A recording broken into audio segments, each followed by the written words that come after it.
megastars, the millionaires, the masterminds. Seriously wealthy, glamorous and influential. They are the rich and famous. Everybody wants a piece of them. The supermodels, the sporting heroes. And they know it. Meet the masters of their own merchandise.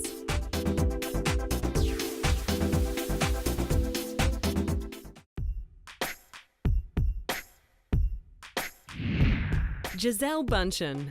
She's the richest supermodel in the world. In fact, they've had to create a new expression to call her, ubermodel. Even that word isn't adequate to capture her status in her homeland Brazil, where she is considered a national hero in the veins of Pelé and Carmen Miranda. She is undoubtedly the most powerful woman in Brazil.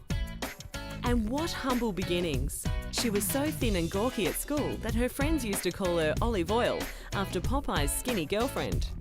Then the Brazilian supermodel, of German descent, developed the kind of exotic look that fires the imagination and sends major brands running to their checkbooks. From her discovery at 14 by the elite modelling agency, all media, from cover to runway to billboard, has embraced her healthy, vital look as an antidote to the era of heroin chic that preceded her. Rolling Stone even named her the most beautiful girl in the world. Growing up in Brazil with her 5 beautiful sisters, Bundchen had always dreamed of becoming a professional volleyball player. It was the model's forethinking mother that steered Gisele and her sisters away from sport and into modelling, a decision the family hardly regrets. Her fortune is now estimated at US $150 million.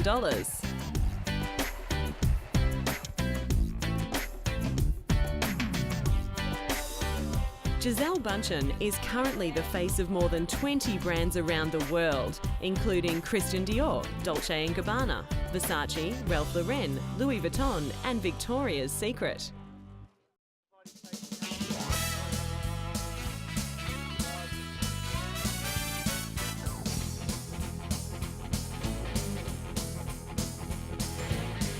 Bundchen had long been the it girl for the lingerie retailer Victoria's Secret.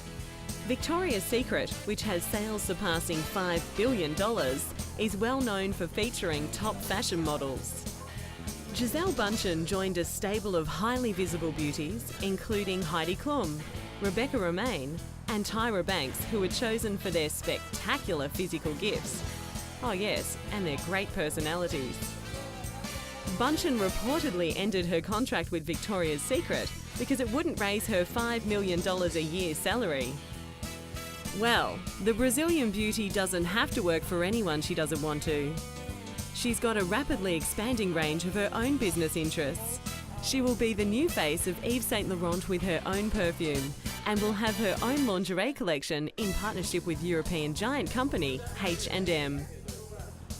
But her signature product, the one that makes her toes twinkle and everybody else's, is her globe-trotting range of Brazilian sandals.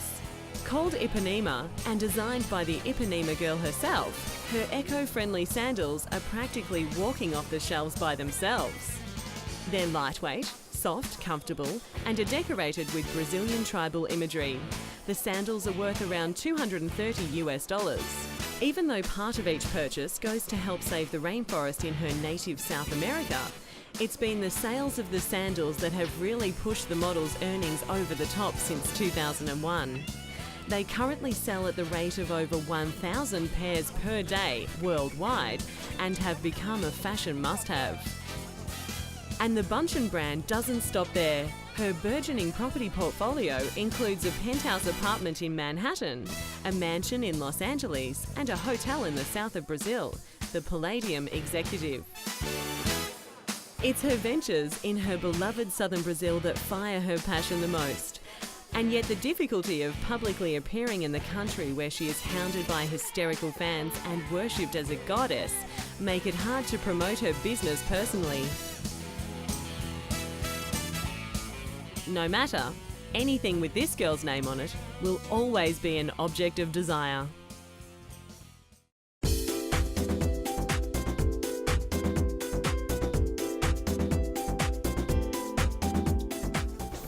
Michelle Wie. Appeal, global. Talent, undenied. Professional victories, none to date. Care factor, 0. She's the high-profile, breakthrough golfing talent who may not yet have the credentials, but you should have seen the line of high-profile deal-makers stretched around the block waiting for the team to turn pro. And when she did, her instant endorsements made her the highest-paid female golfer. Michelle Wie, born in Hawaii to Korean parents, began playing golf at the age of 4. And she knew the first time she grabbed a golf club what she'd be doing for the rest of her life: counting money. She became the youngest person ever, male or female, to win a United States Golf Association adult event at 14. The youngest female to make a cut in any professional male tour event, age 15. And the first female medalist in a men's US Open qualifying tournament, age 16. So here she comes, swinging. A 6'1" Korean-American beauty with the kind of uncompromising temper and sex appeal that draws crowds, and the kind of golf swing that'll hopefully have them staying for years. This remarkable young golfer is one of the longest hitters ever, routinely knocking drives over 300 yards. The spin doctors predict she's going to influence the golfing scene as much as Tiger Woods, or more, and that she'll attract the new audience that Woods didn't get to: young people, both boys and girls, and families. In short, stunning Korean in short shorts equals ticket sales equals big appearance fees for stunning Korean.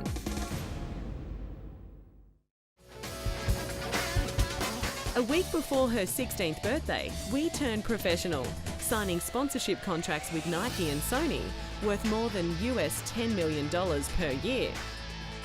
Oh yeah, and as a professional, she gets to keep her prize money as well. Only there hasn't been a lot of prize money. By the end of her first full year as a professional, she'd missed the cut in 11 out of 12 tries against men and remained winless in all 33 professional women's tournaments she had entered. Okay, not counting wins, just try adding up the tournament appearance fees and other endorsements. In 2006, Wie played the Asian Tour Telecom Open, becoming the second woman to make the cut at a men's event in South Korea. Wie received US $700,000 in appearance fees at an event that only offered a US $600,000 in total prize money. In all, she reportedly netted US $5 million in appearance and endorsement money for the 2-week trip. Nice going. Her ranking may slip, but sponsors are still banking on her enduring appeal. Omega have taken Michelle Wie on as an ambassador for their watches. Omega make a parallel between a fine timepiece, which has feminine grace with power, performance and technique, and the teen prodigy with the trailblazing tendencies.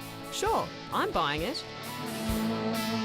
Yes, Wie knows it's all about image.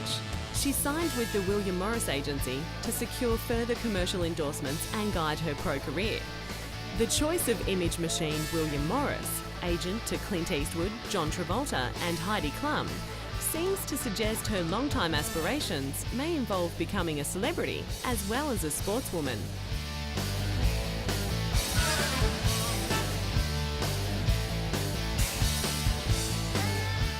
Will she be the most recognised female athlete on the planet? Is this the beginning of a lucrative sporting icon to blitz all others? Or will it be a burnout on takeoff? Who knows? But there's some big names banking on this head-turning, blossoming golfing superstar.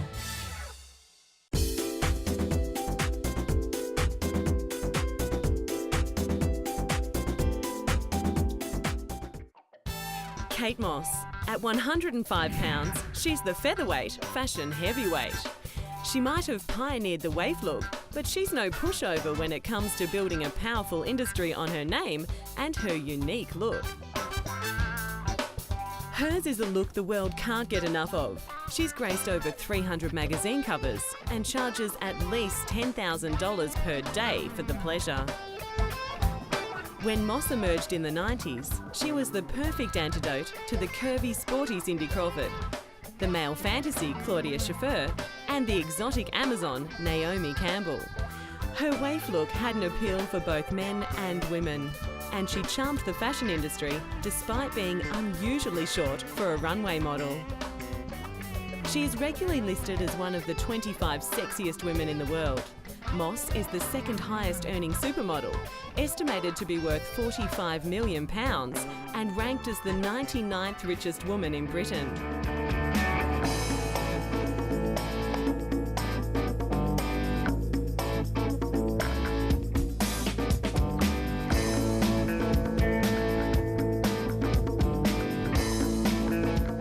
Moss has spearheaded campaigns for all the major Italian, French, American and British designers, including Gucci, Dolce & Gabbana, Louis Vuitton, Versace, Chanel, Dior and Rimmel.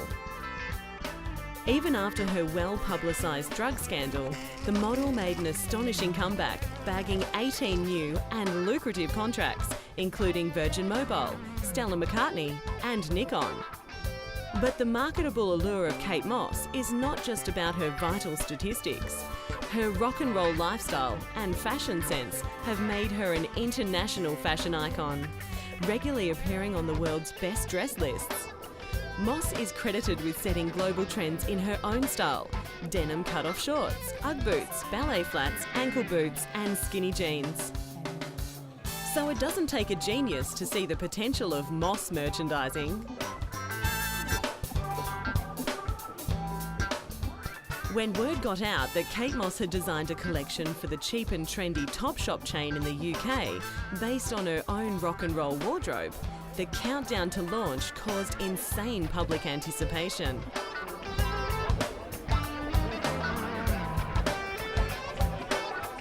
The collection the model created includes shift dresses, tunic tops, vests and skinny jeans, as well as shoes, bags and belts, all costing reasonably between $20 and $400.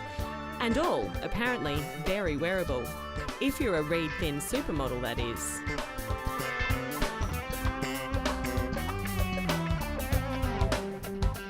There were security guards, stampedes and catfights as British shoppers battled for a piece of Kate.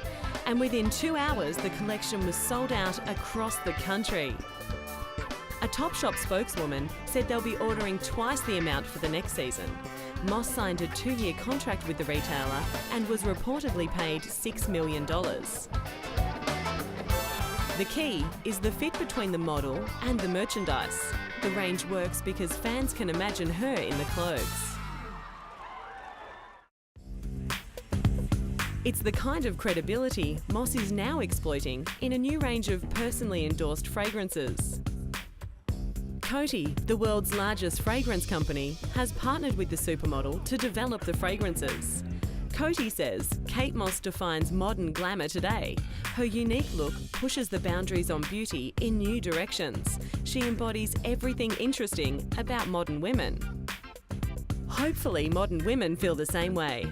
Coty are already a recognised leader in global beauty with annual net sales of US $2.9 billion.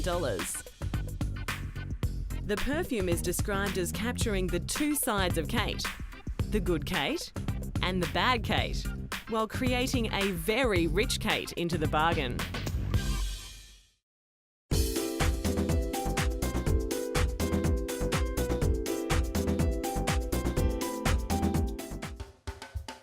Move over Beckham. Here comes the real face of world soccer, Ronaldinho. He's the people's player, exuding childlike joy and enthusiasm on the field. Ronaldinho's dazzling skill with the ball, superior field vision, deft playmaking and awesome goal kicking simply rivet us. He loves his game and the fans love him. Now let's see, adorable guy plus superhuman talent equals that happy word for any athlete, endorsements. All the big guns are lining up to get the Brazilian's name on their merchandise, but this guy is used to being fought over. When he was discovered as a freakish goal-kicking 13-year-old, the rising star soon became the target of a bidding war between top European teams. notably Manchester United and FC Barcelona. It was Barcelona who won that one in 2003, acquiring the young footballer for £21 million. Barcelona had to struggle to keep him. In 2004, when Ronaldinho won FIFA's World Player of the Year, Barcelona rejected a £60 million bid made for him by Chelsea Football Club. Barcelona Football Club will give him up, but for a minimum £85 million. Ronaldinho has surpassed David Beckham as the most marketable player in the world, generating $57.8 million. And when he nabbed a second FIFA Player of the Year, he got the honour Beckham had always wanted. Ronaldinho is a one-man endorsement machine. When you are a kid, it's easy. You are not afraid to try, to dare. You do it, just because you like it. His face is everywhere around Barcelona. His long black curls frame a perma grin that could power a small city.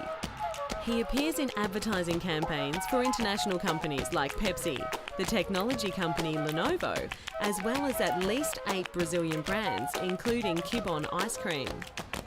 Brazilian marketeers seeking to capitalise on the public's fascination with homegrown heroes have Ronaldinho advertising everything from bubblegum to banks. So my advice to you is never grow up, my friends.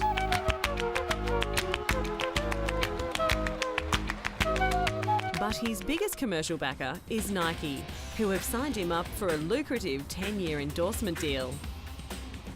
Nike do well to align themselves with the sporting prodigy, who they say transcends football through his ability and his personality on and off the field. With Nike, Ronaldinho has designed a personalised football boot carrying his initial R and the number 10. It's a magic boot that Ronaldinho promises will help you win matches. The pair he wears cost $6,000 and are finished off with 24-carat gold, a personal touch for the player who loves a little bling. Having a Nike line is a distinction he shares with his all-time hero, Michael Jordan. Ronaldinho joins the ranks of Tiger Woods and Lance Armstrong as one of the swoosh's global pitchmen.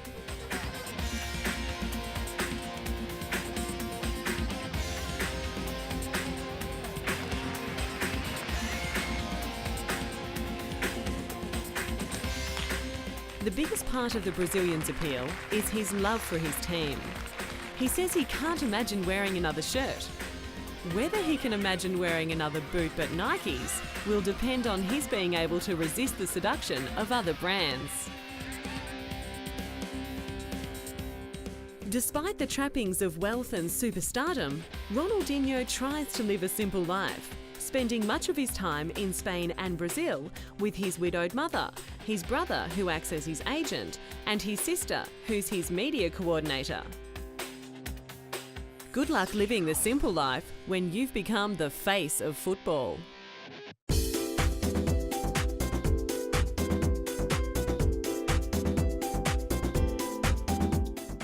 For a fictional character, Harry Potter is loaded. He sits somewhere on the fictional rich list, down from Mickey Mouse and Winnie the Pooh, and just above The Simpsons, with estimated earnings of almost $3 billion. On and off the Quidditch field, Harry is a star, with fans in love with his books, movies, video games, and merchandise. Not bad for a figment of the imagination. If you need an introduction to the boy wizard, then you must have been living in a cave for the past decade. The bespectacled young hero is the central character of a 7-part series of fantasy novels written by English author J.K. Rowling, who is now the first billionaire author in literary history and the 13th richest woman in Britain. The books have sold around 400 million copies worldwide. Never has a character had such massive appeal. Across countries, generations, Harry Potter knows no border, no age limit, and no language barrier. The first step in world domination after blitzing the bookshelves was the character's rebirth on the silver screen. Warner Brothers took the helm of the Harry Potter film series, which is now the most successful movie franchise in history.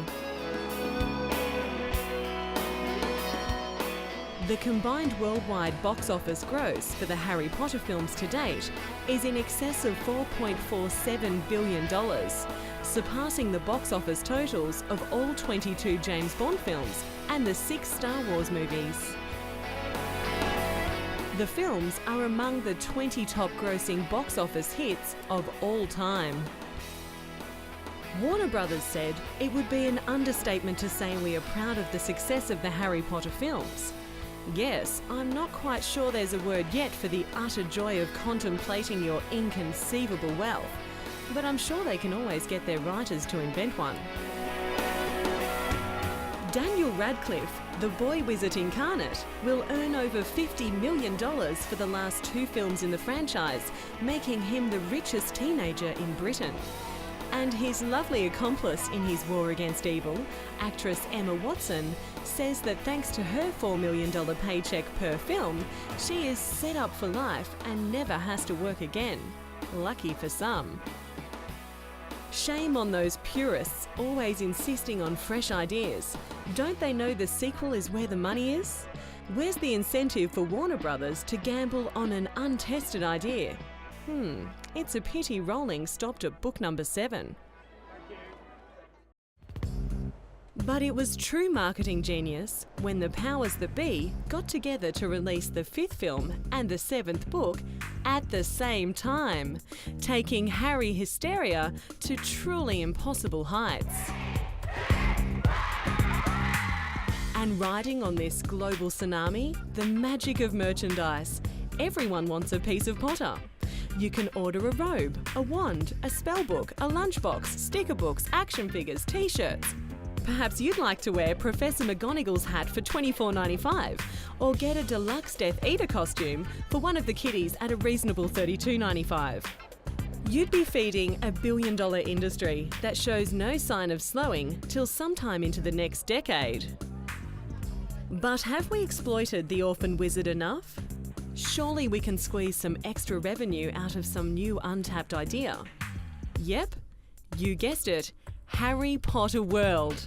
Warner Brothers and Universal are building a Harry Potter theme park inside their Orlando resort. The park will include the village of Hogsmeade, the Forbidden Forest, even the crown jewel itself, Hogwarts Castle. There'll be thrill rides. Oh, and more merchandise. Yes, if they build it, we will come, and keep coming. Harry Potter, a modern classic, and a license to print money.